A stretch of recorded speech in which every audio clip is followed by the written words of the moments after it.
Hi everyone. This is a conversation that I've been wanting to have for a couple of months now. Paul Lacey is a friend of mine, also a former Royal Marine, and he's a head of product at a fast-growing fintech. So we're going to take, I don't know, about half an hour. We might overrun. We'll probably end up with lots and lots of different tangents to go and explore. But we'll talk for about half an hour about things that we both rely on now from that we learned in the military and how they relate to working in tech and making product decisions and things like that. So I'll just hand over to Paul to give a quick introduction, and then we'll dig in. Paul. Thanks, Ben. Hi everyone. My name is Paul, as Ben said, and I'm a head of product at Seckle, and we're a fast-growing fintech company. And so I've been in tech for a few years now, and particularly in product management. And so it's only really in the last year or two since talking to Ben that, like you say, Ben, this is long overdue, I think. And being able to relate the things we learned in the core. And for me, this has been a really interesting kind of period where it's only really now starting to come out, those links, and being able to put into practice those things I learned and really start to see the value in them. So it's been a lot of fun for me. Yes, I'm looking forward to this conversation. Yeah, I mean, that was the sort of journey I took as well. Like when I left the Corps in 2004, it took me a few years to find my way into full-time technology. But, for the first sort of 4 or 5 years of my career, I thought, well, the Marines was something fun I did when I was a child almost. And, it was a fun career, but now I'm in technology and it's not really relevant. But, it wasn't until I started like building my own teams, trying to align the product that I was building with the direction of a business and think about strategy and things like that. And I went sort of looking for, best practice and answers. And, it wasn't very long before those started to crystallize and remind me of, oh, actually, that really reminds me of, the orders process, or, this really reminds me of how we do debriefs.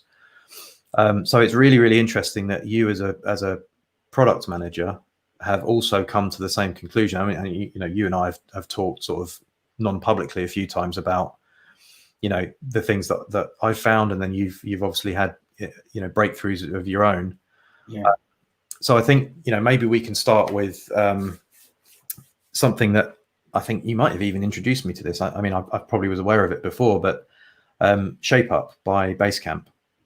So I've been digging in, I mentioned this before, but I'm building a course called Communicate to Operate, which is essentially distilling best practice and not really best practice. It's distilling useful doctrine and principles and practices from the military and translating them for a tech, a fast-growing tech company, essentially exactly like the place that we both like to work. Yeah, absolutely. And so I was aware of Shape Up. And in digging into it with this kind of hat of, this Communicate to Operate course, I've really noticed some massively strong parallels between how they structure communication and work with how an operation, would have been structured in the course. So I know you've noticed something about that as well. So why don't you sort of give us your perspective? Yeah, absolutely. So I suppose it really, for anyone out there who's worked in tech startups, they'll know the environment. I know you know it well. It can be quite chaotic, an awful lot going on. Everything's a panic. Everything is an emergency. And coming into that environment, especially when you move from one company to another, in a kind of a product role or a head of product role, it's always clear that you need to try and make sense of that. And I'd heard of Shape Up as well, and I thought, I'll give it a read. And we had a new head of engineering join around the same time as me. We both had a read of it, actually. And we saw pretty eye to eye on a lot of things, on how to approach these things. And it's just a really, it's not dissimilar to the orders process, actually, in how it structures things. It basically ensures you segregate time to fully understand your problem, to understand your users. That can be a situation, your ground, your enemy. So let me just interrupt you there. So I've actually, in my notes, I've actually got almost a direct translation of the part of the orders process that I think that matters for tech. Yeah. And it's, you know, the part where you where you write a pitch, which I'm just struggling to find now. I had it a second ago. Yeah. So in ShapeUp, when you write a pitch, you have problem, appetite, solution, rabbit holes, and no-goes. Yes, absolutely. And the way I've simplified the orders process, which is obviously a bit more extensive, is situation, mission, and execution. Yeah. Why do you care? What is it you're trying to get done? And, you know, roughly how are you going to go about doing it? Yeah, totally. And so problem and appetite are the situation, solution is mission, and then the rabbit holes and the no-goes are thinking through the execution. Yeah. So carry on. Yeah, exactly. And there are, I mean, so like no-goes, for example, you know, when you're doing an attack, you're given a boundary through which you don't advance any further. And that's really important for product, actually. The no-goes, I feel, in there is one of the most powerful concepts. We've all been involved in those projects that just go on forever and never end, and they just become a black hole of money, resource, and morale. By setting no-goes, saying we're not doing this, you actually find the shape, the outline of what you want to do, and it's much easier to know what success looks like. Similarly with appetite as well, I think it's a really powerful concept in there. Yeah, it's like how much is this thing actually worth to us? Yeah. Not how long is it going to take? How much is it? How much effort and time is it worth spending on this? Yeah.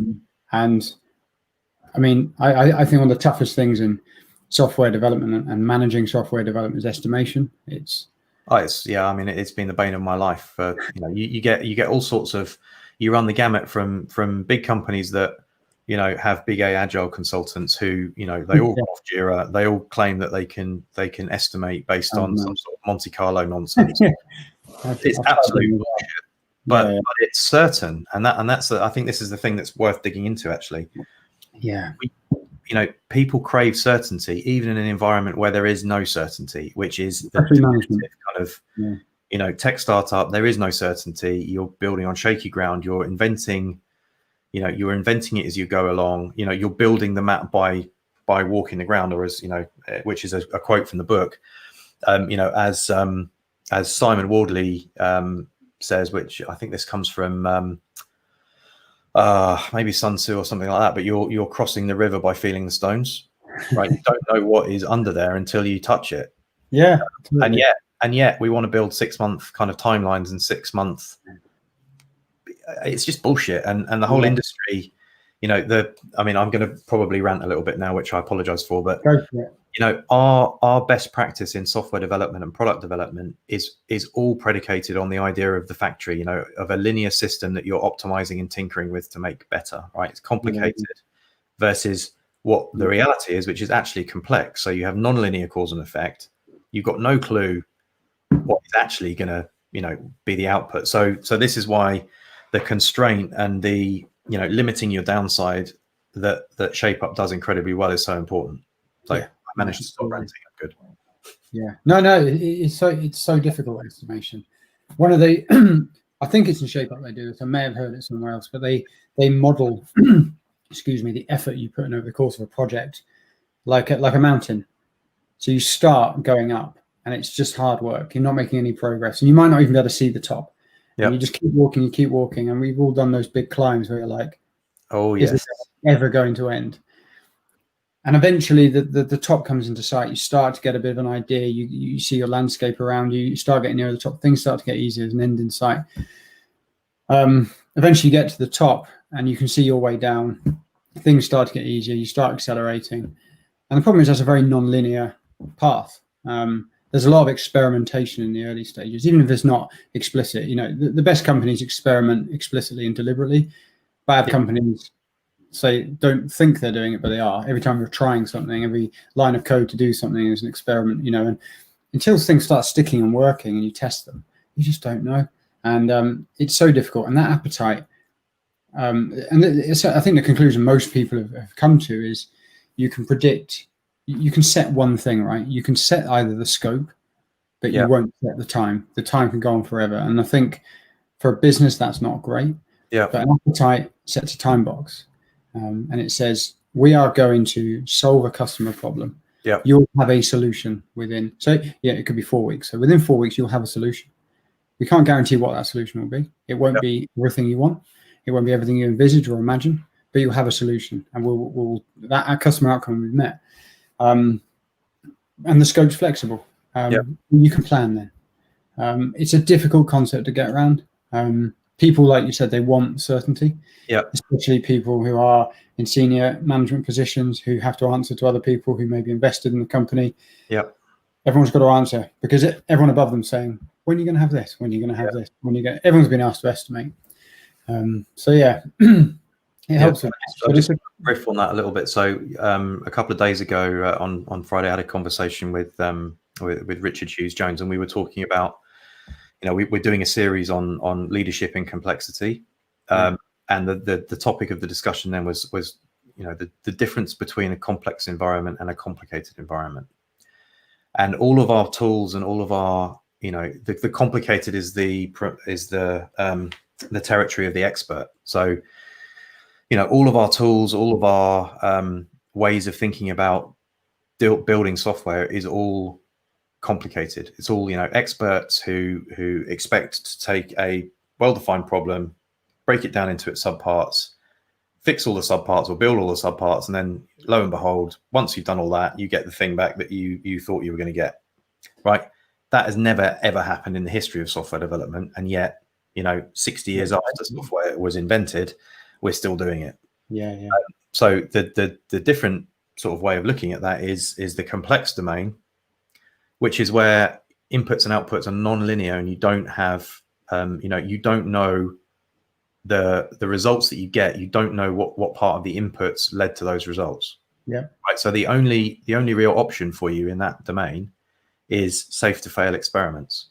Groups, which is exactly time boxing, which is exactly actually in sort of military speak, it's the limit of exploitation, right?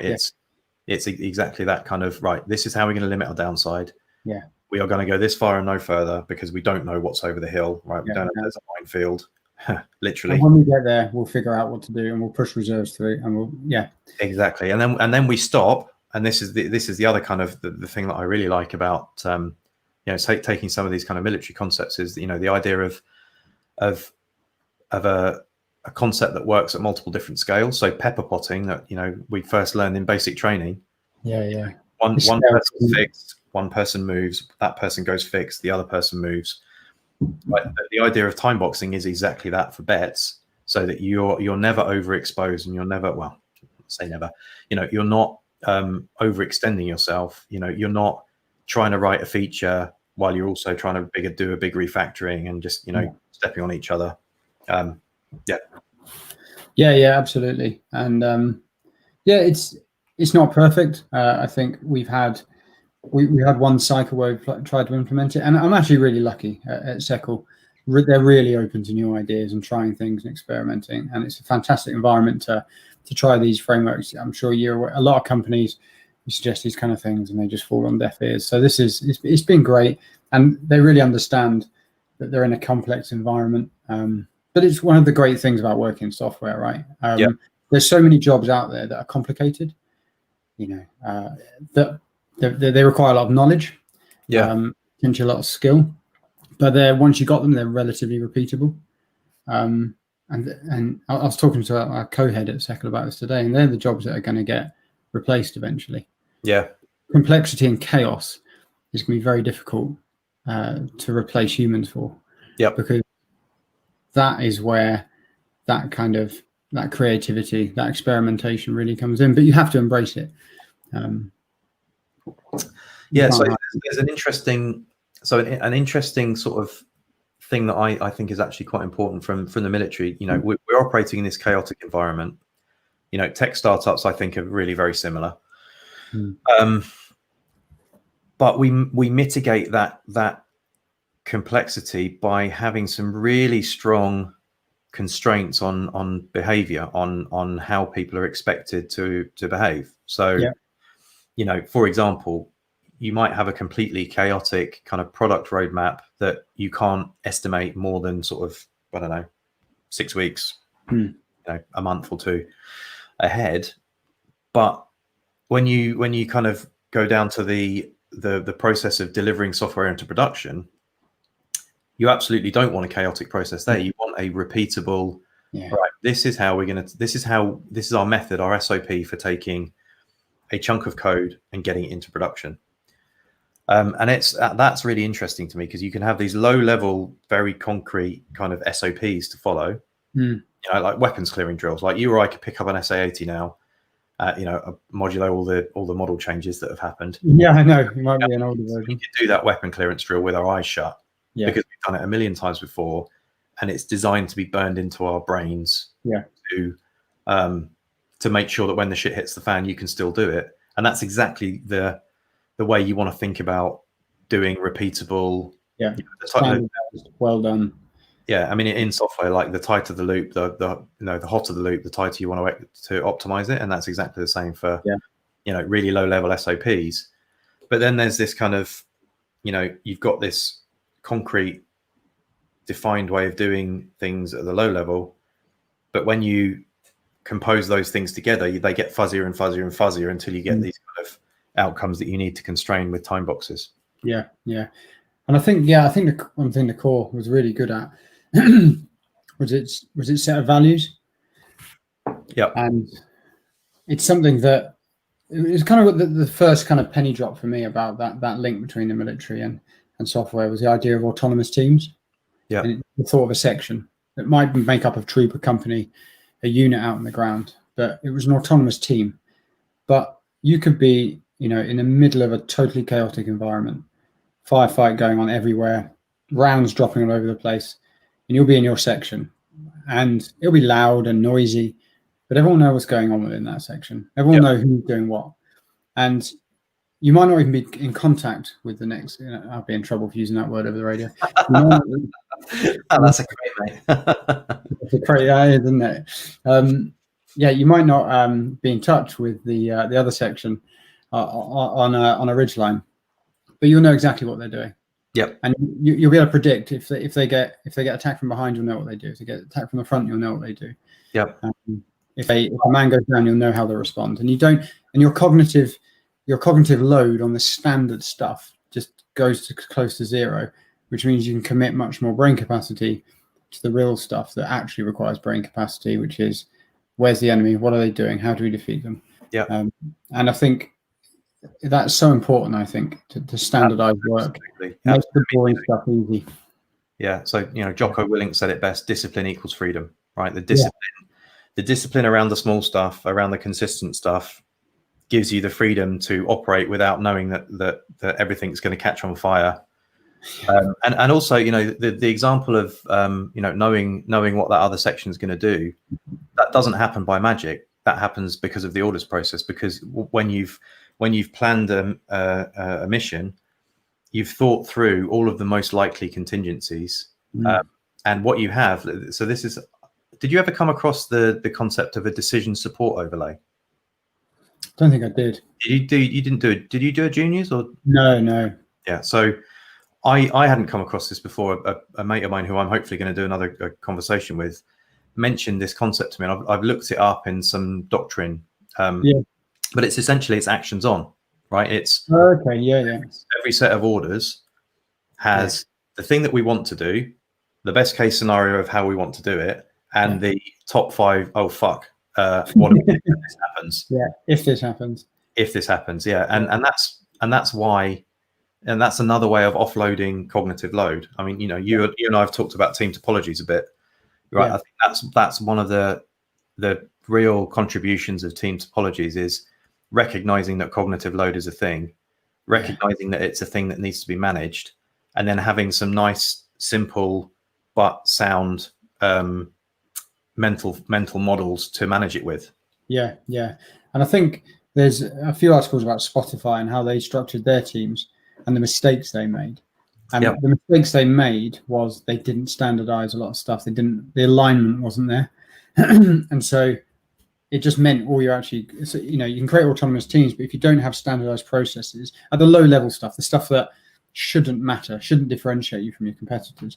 If you don't have standardization and alignment there, and there's always going to be a time when there's an exception, and that's fine. They're empowered to make that decision. But 95% of the time, your standard processes should work. If you don't have that, then you're essentially just creating mini companies within your own company, Yeah. And then you're almost back to square one again. And I think that was a really important lesson they've learned. And they shared it, and I think it was really powerful, because that alignment, it kind of comes back to that values point I said.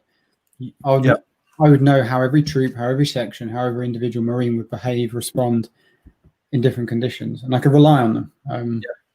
You'd know where the first field dressing was, right? Yeah, I knew that too. It's always there. Yeah, grab it. Yeah. That's where you go. An interesting point about the Spotify model. So, that's become this big kind of, well, it's almost like a cargo cult, isn't it? It's like, oh yeah, we're going to do tribes, and we're going to do, guilds, and the Spotify model as if it was a standalone entity, rather than what the Spotify model actually was, which is a snapshot of a company's evolutionary, progress for how they wanted to deliver value. Yeah. They don't even do it. So sorry, they don't even do it anymore. I think that's the big indicator. No, it's evolved as it always will, because and this is another kind of problem that we have with the way we think is, we think that we're in a static environment, right? We think that we can learn how to do something, and then okay, great, it's there now, it's done. Whereas in reality, drills and skills, like a mate of mine I was in training with, he did a few tours of Afghan, and we caught up a few years back, and he was saying, like, remember in training, like you would the SOP for moving around an area would be to hug the walls, right? Keep in cover. Yeah. In Afghanistan, that was great until they started putting IEDs in the walls. So then you've got a trade-off to make, and the trade-off was, well, actually, they're pretty good at making bombs, but they're pretty shit at shooting. We won't handrail, we won't hug the walls anymore. We'll handrail them out into the field. Yeah. Knowing that if they get the rounds down on us, we'll be able to react, and we're better at that than them. Totally. Turning that weakness into an opportunity. Sorry, I've gone a little bit far from Spotify, but yeah. So the Spotify model was a snap. You're right. These models evolve. I mean, take Shape Up. We implemented it, and we thought, right, day one we'll implement it as is. Why? Because it's there, it's easy, and then we'll evolve it. And over the course of a cycle, we've changed it in many ways, and continue to evolve it. In a year's time, it'll be unrecognizable, I imagine. Yeah, it was a starting point, and as long as that evolution is deliberate, yes, and for a reason, and you're making cognitive decisions, you're not just drifting, of a lack of discipline. So it's really interesting. Like evolution as a word to describe this. So obviously, evolution in the natural sense is this kind of unstructured, stochastic process that takes multiple generations and a lot of time to arrive at a useful place, but a place that also has things like appendixes and weird kind of holdovers from the past. So there's a really good book that I recommend to people to read, which is The Origin of Wealth by Eric Beinhocker. I think I've mentioned this in the conversation. So his view of economics is that a firm or an organization is an organism, and its job is to figure out how to become self-sustaining by evolving its business plan. And his idea of a business plan is essentially an almost infinite multi-dimensional space of possible things that you could try, possibly do. So when you think of an SOP in that way, evolution doesn't have to be by natural selection. Evolution can also be by intelligent design. So if you've got a team over here that does an SOP one way and a team over here that figures out a better way, you can smash those two together and figure out whether the SOP that comes from the amalgam of both of those is better, or whether it doesn't work, or whether it would work for team A, or and that's it's almost like a cycle, isn't it? You experiment, you find something that works, you go, right, we'll do that, you standardize it, you share it, you keep going, and then you find something it doesn't quite work for, you evolve it again. And there's no problem with evolve, standardize, evolve, standardize, evolve, standardize. You have to do that standardization step and share that knowledge. I mean that's exactly how all high performing teams do that, right? They have, they have a circadian rhythm, and I talk about this in my course about, operational tempo, right? They have a circadian rhythm essentially of execute, reflect, execute, reflect. And the reflection is not just about what we've just done. It's also like a meta reflection on how have we done what we've done, right? Yeah. So it's, not just about the work, but it's about the structure that the work lives in. Yeah. And I think that, that's obviously how Basecamp have come to they've come to a place in that multi-dimensional search space that works exceptionally well for them, and they are a small, mature, team where the senior leadership team has been together for 15 years. They have a product, they have a very well understood product. They have great situational awareness with their users. They're not a startup, right? They're not a, balls to the wall trying to figure out how to build something that people want, early stage startup. And they're not a, growth at all costs scale up either. So while there are definitely elements of shape up that I think get pretty close to fundamental principles, situation, mission, execution being what I would call an example of that, and you can see the similar structure in the military. What you would end up with if you implemented it and went through a few of these evolutionary cycles is definitely not exactly what's written in the book. Yeah, totally. Yeah, it is a start. And I think it's about understanding the core values underneath it all. The concept of a bet is a really powerful concept they have. And it feels to me like you're just being honest with yourself about what it is you're doing. You're taking every time you commit to a piece of work or prioritize one particular thing over another, you're taking the company's money, you're investing it, and you're investing in something that may or may not make you more, may return even, or may lose all your money. So it's a bet by anyone's kind of. Although it's an option, in fact, isn't it? Because it's a limited downside, right? The most that you can lose is. If you do that, yeah, totally.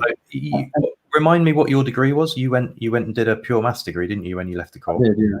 So some of this stuff about sort of stochastic processes and modeling them and things like options that we met at Bank of America. It's not getting to options modeling. Exactly. Yeah. So there's a it is like that. Yeah. And what you're trying to do when you shape your bet is you're trying to. I like to think of myself in a casino, and I've got to make a bet, but really I want to cheat a bit, and I want to put the odds in my favor. And so I do everything I can to put those odds in my favor. And so when you turn up with that pitch, and you're asking the business to for some of its money so you can make a bet, you're saying, we're going to make this bet, but this isn't a blind bet. I'm not just putting this on red. I've gone away, I've done my user research, I've spoken to our customers, I've put some prototypes in front of our customers. I'm confident this is a good bet. Or if you think about when you go to the Grand National or the races, people who do well, they get to know the breeders, they get to know the horses. People like me just turn up, have a few pints, and we never come out on top. And when we do, it's a very rare occurrence that we usually then bet it all away again. At best, we go down and watch the horses walking around. So many times, companies make blind bets. And I think, and also, like so many times, companies make a bet, and they never learn from the process of a bet. So the standard sort of Scrum, bullshit Agile type of system, and I'm sorry for anyone who's an Agile fan. Like I'm talking big A Agile, safe. The really kind of the things that you go and get a certificate for in 3 days of study, that kind of nonsense. Yeah. Right, that standard thing, which I think you and I probably both experienced at the bank and in many places ever since. Right, you've got a 2-week sprint. Right, you've got I don't know, let's call it an hour product backlog review, and all the things in the backlog are completely context free. They fuck all detail. Yeah. No idea what the product owner actually wants because he's sat there on his phone twiddling away. And you haven't got no idea. Have you been sitting in on my product meetings again? Sorry? Have you been sitting in on my product meetings again? But yeah, you've got no idea what's actually being asked of you. The don't have much context because probably the turnover in that team is astronomical because nobody's engaged. Yeah. Then you do a sprint, and then you do a retrospective, which is, Friday afternoon when everyone's pissed off and wants to go to the pub. Yeah. Nobody learns anything, because the last thing that you're allowed to talk about at the retrospective is, why are we doing sprints? Right? Yeah. What is the purpose of this? And then you come back next week and you do it all again. So there's none of that circadian rhythm. Whereas, what I remember most from the military is that, as soon as you come off that operation, debrief. Yeah, right? absolutely. Figure out the lessons that we can learn so that when we go again, we're better. And that's what I really like about Shape Up, that they have that built into the process, and it's a third as long as the actual execution phase. Yeah, the shaping bit's the most important bit, and it's what it does is, I mean, what we came to realization was that if you're just operating on a kind of ticket basis, like that agile basis, product manager writes a ticket, hands its developer, and then wonders why at the end of it doesn't quite do what they wanted. It's because that context is missing. So what a pitch does so nicely, it sets the scene, and it doesn't do it in terms of a user story or acceptance criteria. It does it in real world terms. It does it with real language. It does it with diagrams, with flow, quick sketches, user flow diagrams, quick mock-ups, even on with a fat marker, things you can visualize, things you can see. They might take screenshots of existing functionality and draw all over it. Things, you understand alongside that user research, snippets of what users have said. You might include a video of speaking to users. And that makes such a difference when you show that to an engineering team. And what we're moving to now is we take that pitch, we show it to the engineers, we talk through it, we let them challenge it, we let them question things, and then we leave it for a bit. And we have this cool down period at the end of the cycle. So they might be doing other things like, working on tech debt, on refactoring, on all the stuff that usually gets forgotten about. But eventually kills you if you don't do. And then we do planning for the next cycle, and that involves the story writing bit, if you like. But we do that as a collaborative exercise now. And so it isn't just a product manager; it's a product manager and engineers. Now we begin with a user story map, and we're all kind of on an even keel. Like we all know the same amount. And we build out those stories, and it isn't just a kind of ticket over the fence job. And not everyone's involved in every bit; they don't need to be, but. And you find that by the time the engineers come to build it, half of those problems, that steep part of the mountain, half of it's already been climbed. So you figured out where the path is, right? A question for you on that. So that sounds like a really sensible way to do things. So one of the common communication problems that I think is, I'm going to constrain this to tech, but essentially this is a communication problem that is everywhere, is that of frames of reference. So what I often find is that, the product or the product owner or the business will talk about things in terms of big picture, connecting what you're talking about to the vision and the values and the mission of the company and the big picture. And then your engineers, who are tasked with turning that into reality, will most likely talk in terms of kind of bottom up building blocks that we already have and putting those together. Do you find, two questions, do you notice that as well? And do you find that Shape Up helps navigate that kind of, help people to meet in the middle when you do that process of talking back and forwards? It's a good question. Yes, I do. I think we've got some work to do on that, I think. That's a really challenging bridge, I find. And for me, it's about involving engineers earlier, and it not just being an over-the-fence kind of job. You need to be involved in the design of the product, not necessarily the design, but in building.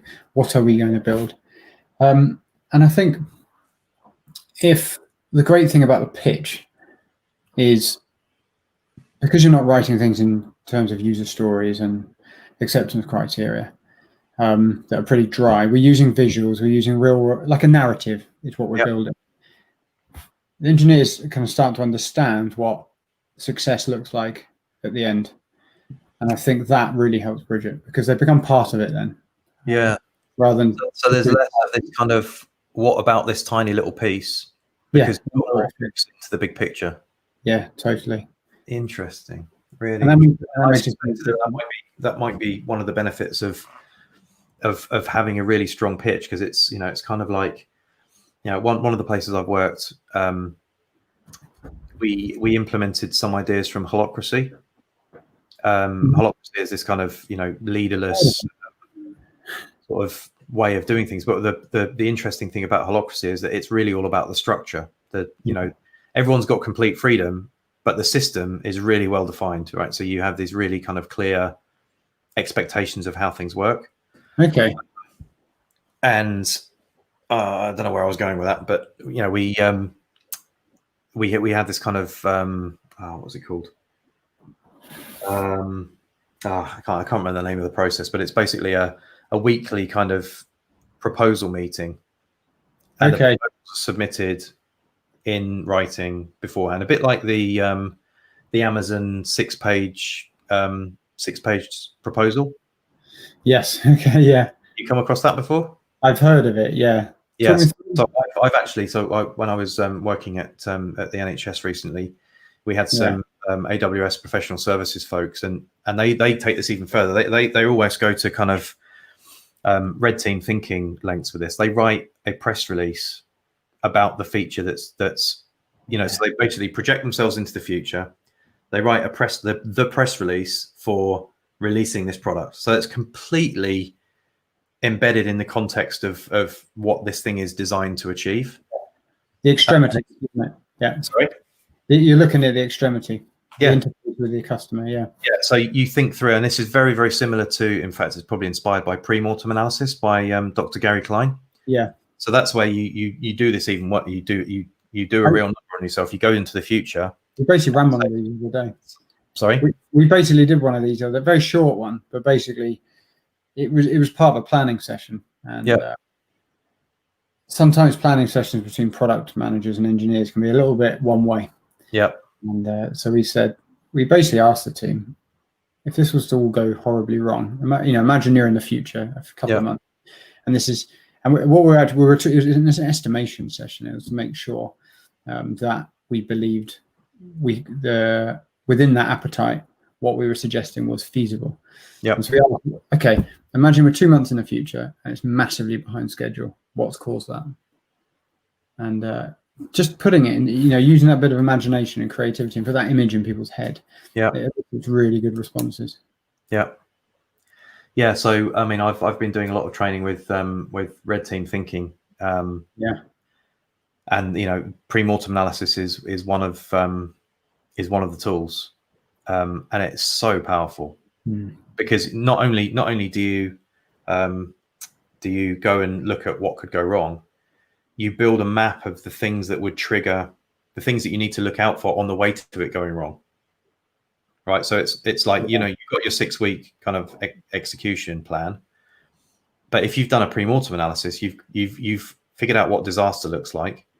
Yeah. And then you work backwards from disaster to, okay, well, you know, almost like a causality chain, so that when you're closer to something and something slight goes wrong, but you've pinged it as a flags, haven't you? I suppose. Yeah, you've pinged it as a, you know, combat indicator that something bad's going to happen. Yeah, you can exactly. jump on it straight away. Yeah. Whereas, you know, what usually happens is that you don't think this stuff through at all, and it all just blows up in your face at some point, and then you're basically screwed. Yeah. Great stuff. That was where I heard that Amazon thing. They write a press release, don't they, for the successful product, and work back from there. And it's super detailed as well. It's really impressive. I've never done one. I think I might put that on my list of things I need to try. Yeah, good little experiment. Yeah. Well, I guess we've been chatting away for 40 odd minutes now. We should probably start thinking about wrapping up. I did say we'd only do 30, but we've gone on a little bit, haven't we? Do like a follow up sometime. No, that'd be really good. to kind of touch base again when you've done a few more cycles and Yeah, you know, definitely. see where your kind of meta process has taken you in sort of tweaking the system. Yeah, absolutely. That'd be good. And I've been doing some thinking on how we can use section battle drills as a comparable to dealing with incidents and bugs and things like that. So we could talk through that as well. That'd be cool. That would be awesome. Yeah, because I've also been thinking along similar lines with, you know, meeting structure. So, you know, Okay. very often you go into a meeting and it's a bit of a ball ache, and you know, nobody's really clear why you're there. So things like, you know, I think there's a section battle drill for a debrief, right? It's I've got it written down actually. So there's been there's some really good literature on situational awareness. A lot of it done by the US Air Force, Right. and the debrief process that we would be familiar with. It looks like this. It's process. So, you know, an objective view of what's happened. You know, I did this, he did that, this happened, that happened. And then it's perspective, which is the subjective angle of that. So you flip it around and you look at the subjective, right? What does that mean to us? What did this mean? What did that mean? What were the interactions between the things? And then there's a prioritization of, right, okay, a lot of stuff happened. Which ones do we think had the most impact? Which ones do we want to try and affect? Yeah, that's nice. And then you go into the planning process with that as your context, right? Because it's not just about what you want to achieve, you know, stand alone from the environment. It's also about what do you want to try and improve from what we learned the last time. Yeah, that's really good actually. And I suppose just digging into what you said there, you're kind of, am I right in saying you're picking out those high impact items, almost like, you know, the 80-20 rule? Yeah, exactly. What one or two things that are really going to move the needle here, and then forget about the others. Yeah, and then what you can actually do, I think, if you're disciplined about doing this and sort of capturing it, you know, the way I would do this would be like Notion workspace, a meeting note with templates for all of this stuff. What you can then do is capture multiple ones of these and do a meta review of them, and then you can start picking out themes. Yeah. Right? You can start picking out themes of, our Kubernetes cluster keeps falling over, because without taking that kind of next level up meta view, you might not notice that it keeps coming up, but noticing that it keeps coming up might say, well, you know what, maybe we could think about moving this part of the product to AWS Lambda so that we don't have any more operational load, right? If we can figure out how to make it stateless, we can put it on Lambda, and then, you know, that's off our plate. That's cognitive load that is basically gone. Absolutely. Yeah. It's interesting, that kind of macro step back view. It's so easy to miss that. Yeah. We were discussing on the subject of estimations, actually. What can we do to improve it? And a good suggestion I've seen, it's something, I've got loads of these top tips that I want to do, and I never quite get around to doing them all. But I can't remember where I read it, but everything they built, they wrote a card, like a sticky card that went on the wall, and on it they put their estimation and then the actual time to build. And they put it on the wall, and in sort of size order. So on one side, your smallest, your quickest items to deliver, and your longest. And every time they did estimation, they stood at this board, and they go, okay, so feature X, that's quite like feature Y over there. So it just helped anchor their estimation. Oh, that's brilliant. And when you also have that differential on there, that helps you know the things that you're bad at estimating, the areas of the platform or the product that you're bad at estimating. There's a lot you could do with that, and I often think capturing estimation data would be a good way of just understanding your own flaws and weaknesses. And well, that's so there's a, you know, one of the things I think about cognitive load is that there's a flip side of cognitive load, and that's cognitive leverage. And that's essentially, you know, you've got a system being part of an environment imparts cognitive load on you, but actually if you smartly design a system like that, which is, you know, nice and simple, a board with cards on it with two figures, Well, that's cognitive leverage, because you're not having to like look at a spreadsheet or something. It's right in front of you. It's almost like, like an affordance or a tactile. Yeah. I see what you mean by cognitive leverage. I like that. That's I'm reading Sprint, the Google Ventures. Oh yeah.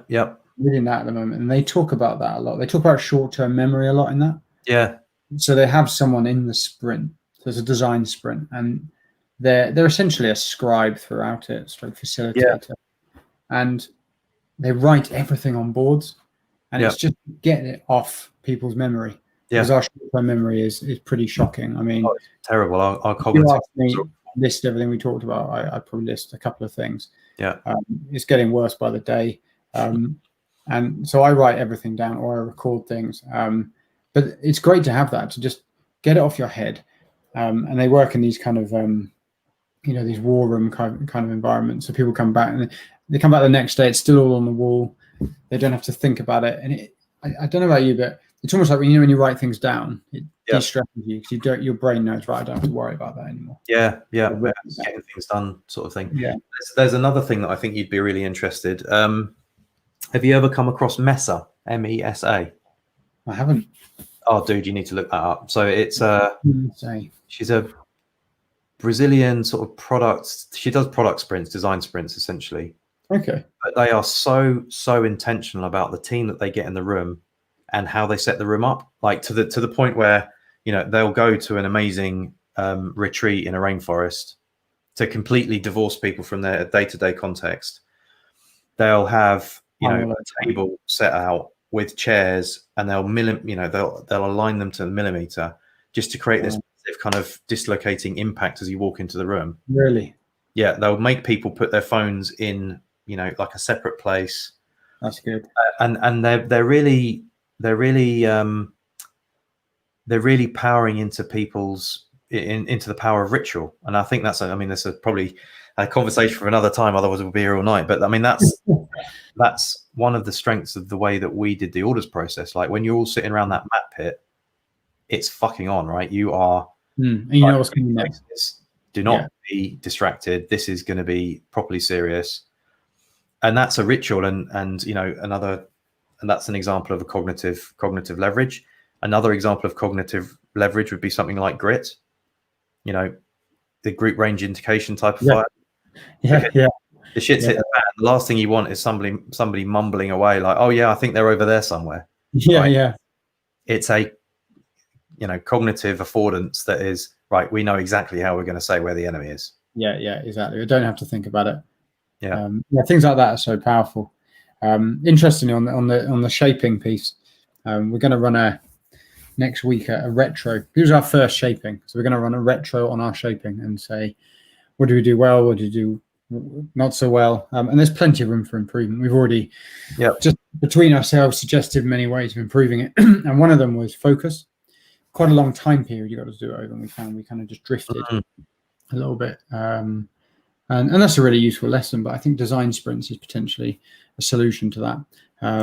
Maybe not week-long things for everything, but focusing in short, sharp days, 2 days, whatever. I've seen there's lots of versions of design sprints, so I'm kind of doing a lot of reading in that, but just focusing that effort on a very deliberate, almost, phones down, this is all we're doing. You put an hour at the beginning of the day to respond to your emails. Other than that, because we're so distracted by information, and it's so damaging. The number of meetings, and I'm guilty of it as much as anyone. A Slack message will come in, and you just respond to it. You'll be on a call. Endorphins. yeah, I know. And you'll be on a call, and you'll hear people typing, and just like, man. Yeah. I mean, that's one of the nice things about working from home. Yeah, read up on MESA. I'll send you a couple of links from Forte Labs. Did a really nice write up on how they do it, but it's so intentional. And they basically they pull together, like, they'll get a big company like a big conglomerate or whatnot, and they'll assemble a product team, and they'll basically build something in a week. Yeah, it's not necessarily digital, like could be physical as well. So it'd be like a kiosk or something like that. And they'll think through all of the aspects, and essentially a very compressed version of what we've just talked about. Yeah, super cool. It's amazing what you can achieve in a super compressed period when you take away those distractions and you have such a focused goal. is something I think we can all try and leverage. Yeah, 100%. Well, I think that feels like a pretty good. We said we were going to stop 10 minutes ago. Oh, yeah. 10 minutes ago. So, yeah, mate, that was awesome. I really enjoyed that. I'm going to chuck this conversation into Otter AI and pull out a transcript, which I'll share with you. And then, if you want to use this for any kind of internal meetings for like stuff that comes up that you think is useful, or maybe you want a second pair of eyes on your retrospective next week, that would be cool. Yeah, absolutely, that'd be great. I'll share this around. I'll share it on LinkedIn probably and tag you as well. Yeah, but mate, we should do it again. That was awesome. No, it's been really good, and it's been something that I keep meaning to write more on this subject as well, and I've got ideas in notebooks and get it out. So yeah, let's have another one.